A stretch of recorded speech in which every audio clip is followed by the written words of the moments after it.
التعديل الجديد اللي احنا عملناه في كتب KG1 حول الكتب لخطة دراسية كاملة. الكتب فيهم متقسمة على هيئة حصص عشان تعرفك ايه القدر اللي المفروض الطفل ياخده في الحصة. تعالي نشوفهم مع بعض.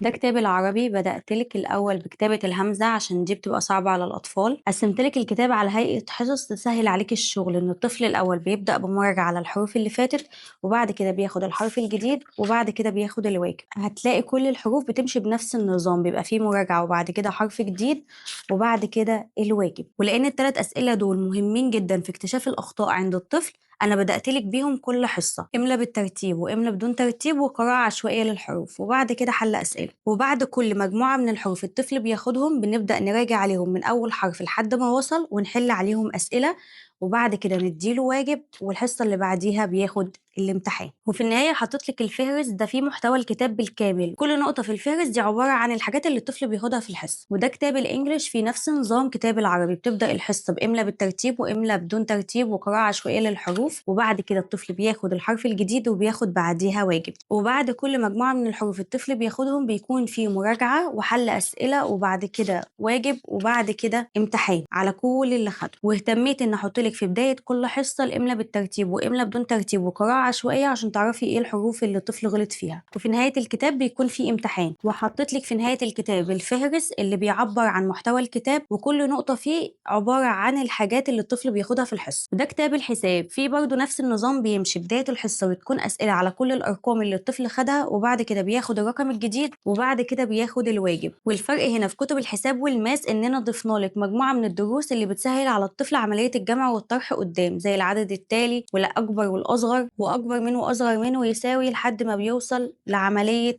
الجمع والطرح. وعملنا كمان إن بعد كل مجموعة من الأرقام الطفل بيدرسهم بيكون فيه مراجعة من أول رقم لحد آخر رقم، وحل أسئلة وواجب، وبعد كده امتحان، وهكذا لنهاية الكتاب بيكون فيه امتحان نهائي. وفي آخر الكتاب حاطط لك الفهرس اللي بيكون عبارة عن محتوى الكتاب. وده كتاب الماس في نفس النظام اللي كان موجود في كتاب الحساب، هو برضو في مراجعة على كل الأرقام اللي الطفل خدها، وبعد كده الرقم الجديد، وبعد كده واجب، وفي نفس الدروس اللي بتمهد لعملية الجمع والطرح. وبعد كل مجموعة من الأرقام الطفل بياخدهم بيبدأ يكون في مراجعة وحل أسئلة وواجب، وبعد كده امتحان على كل اللي خد. في نهاية الكتاب في نفس الفهرس اللي موجود في كتاب الحساب. لو عايزة تعرفي تفاصيل أكتر عن المجموعة ابعتلنا رسالة دلوقتي.